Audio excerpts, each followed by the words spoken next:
sur les questions de rejet, nous avons les questions d'incomplétude du dossier. Ça veut dire quoi? Voilà, vous en avez parlé plus ou moins. C'est-à-dire que le dossier déposé devant le Conseil constitutionnel n'est pas complet. Donc, ça veut dire quoi ce dossier? Ce sont l'ensemble des conditions d'éligibilité prescrites par l'article 54 du Code électoral, auxquelles s'ajoutent les conditions d'éligibilité prévues par l'article 55, alinéa 3 de la Constitution. Comme je l'indiquais à l'entame de mon propos, l'article 51 précise que les modalités sont précisées d'élection des présidents de la République et donc des parlementaires sont précisées à la fois par la Constitution et déterminées par la Constitution et précisées par le Code électoral. Donc ce sont ces deux textes juridiques, l'un ayant valeur constitutionnelle et l'autre ayant valeur légale, qui ensemble permettent notamment de déterminer ou d'arrêter l'ensemble des conditions d'éligibilité. Alors lorsque le juge constitutionnel examine l'ensemble de ces conditions d'éligibilité, va procéder condition par condition, qu'on appelle au contrôle de la conformité au regard des conditions d'éligibilité. Alors lorsque vous n'avez pas rempli, le Conseil va rejeter votre candidature. Alors, donc pour le troisième cas, c'est ceux qui ont rempli ces conditions d'éligibilité. Donc naturellement, les 5 candidats retenus, le Conseil constitutionnel estime ou juge qu'ils ont rempli les conditions d'éligibilité. L'une des conditions d'éligibilité vous en avez parlé, qui a été l'une des conditions les plus difficiles à remplir pour la plupart des candidats, c'était le parrainage. Donc la plupart des candidats n'ont pas été capables de réunir 1% de l'électorat local dans au moins 50% des régions et districts autonomes. Donc, bien entendu, le Conseil constitutionnel ne pouvait que constater cette défaillance ou cette incomplétude du dossier et prononcer sa décision. Donc voici les 3 cas principaux. Et donc je suis bien d'avis, comme je l'indiquais à l'entame de mon propos, également en tant que juriste, je suis prêt. Parce que le juge constitutionnel, c'est un juge, le juge constitutionnel, il ne regarde ce que dit la loi, il contrôle la conformité au regard donc, de vos dossiers, au regard des conditions d'éligibilité prévues par les textes constitutionnels et législatifs, dans le code électoral, et puis rend sa décision.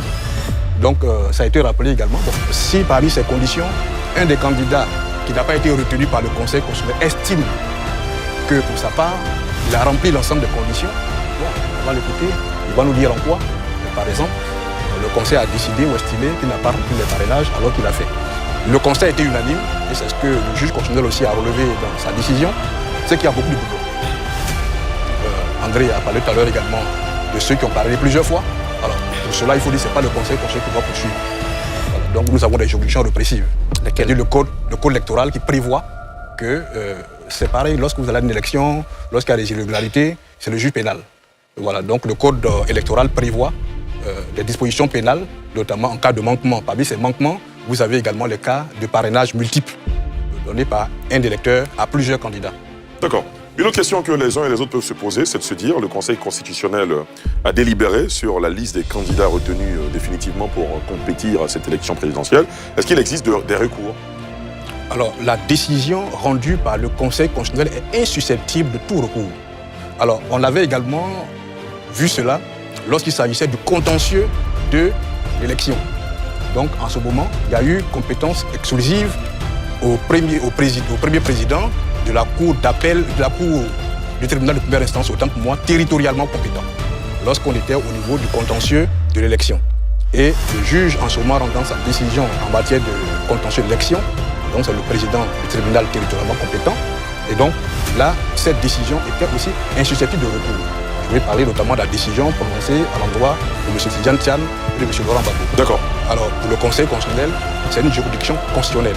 J'ai entendu dire souvent que pourquoi le Conseil constitutionnel ne casse pas, ce n'est pas une juridiction de cassation. Vous voyez? Et là aussi, il faut reconnaître à chaque entité, à chaque institution, son rôle et ses prérogatives. Et d'ailleurs prévu par la Constitution. C'est la Constitution qui prévoit les attributions des institutions. Comme le Conseil constitutionnel, le Conseil d'État, le Conseil... D'accord. Alors, aujourd'hui, dans l'opinion, il y a plusieurs idées qui se dégagent. On estime que l'opposition peut s'unir, peut se parler et se mettre derrière un candidat qui les représenterait à l'élection, plutôt que la deuxième voie qui consisterait à un boycott. Vous, de votre analyse, vers quel schéma on est en train d'aller au regard des éléments qu'on a, notamment des prises de parole, des prises de position de certains leaders politiques, n'est-ce pas, Delors? Je pense que c'est un peu tôt de se prononcer Mais il ne faut pas exclure, par exemple, que Blé Goudé lui-même, il avait annoncé les couleurs qui puissent soutenir l'un des camps, soit Simone Gbagbo ou encore Awa Domelo. Maintenant, concernant le PPACI, qui est dans une alliance Front commun avec le PDCI, et le PDCI qui est dans une autre alliance également avec le MGC. Dans la CAPSI? La CAPSI, justement.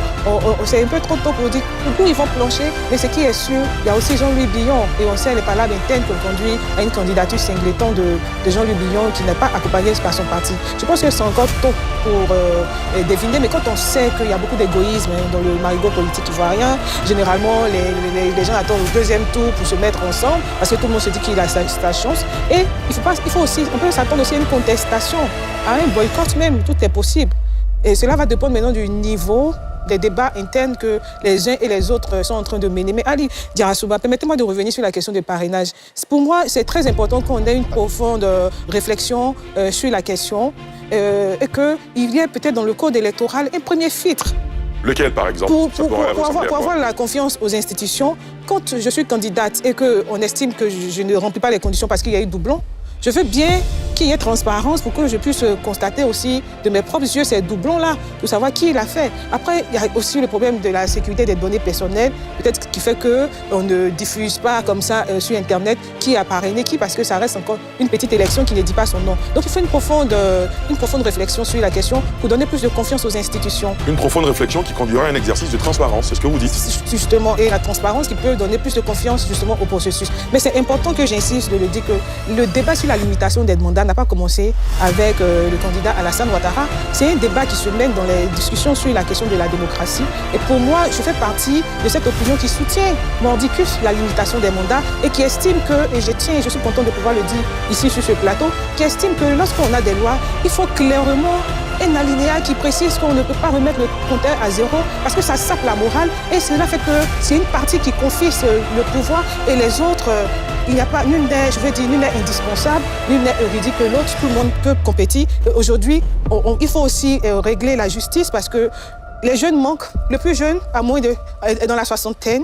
Et c'est dommage aussi, on a parlé des femmes, on est content que les femmes soient là, mais les jeunes ne sont pas là. Et c'est le plus jeune des candidats aujourd'hui, donc c'est encore le pouvoir de la gérontocratie, et c'est dommage pour notre démocratie parce que la transition générationnelle, elle est importante pour qu'il y ait un équilibre dans la société, d'autant plus que les jeunes sont les plus nombreux. Et donc, ce qui demande de revoir aussi ces conditions concernant le montant du cautionnement. Parce que jeune, à 35 ans, comment on peut avoir ce cautionnement? Forcément, on va se voir écarté pour défaut de cautionnement. Il y a des jeunes qui non, après, tout le monde n'est pas élitiste. Voilà, il faut, avec l'ivoirien moyen, il faut tenir compte de l'ivoirien moyen. Et moi, je pense qu'il faut revenir sur la question du cautionnement.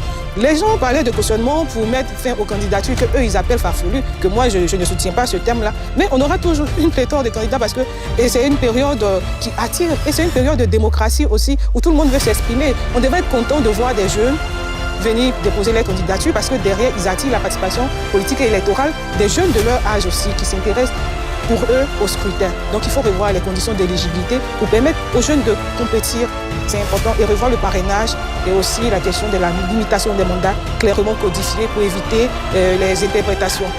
Très bien. C'est quand je dis clairement que... André Sylvain Collomb? Oui, article 54 du Code électoral, tout électeur qui parraine plusieurs candidatures est puni d'un emprisonnement d'1 mois à 1 an. C'est cela.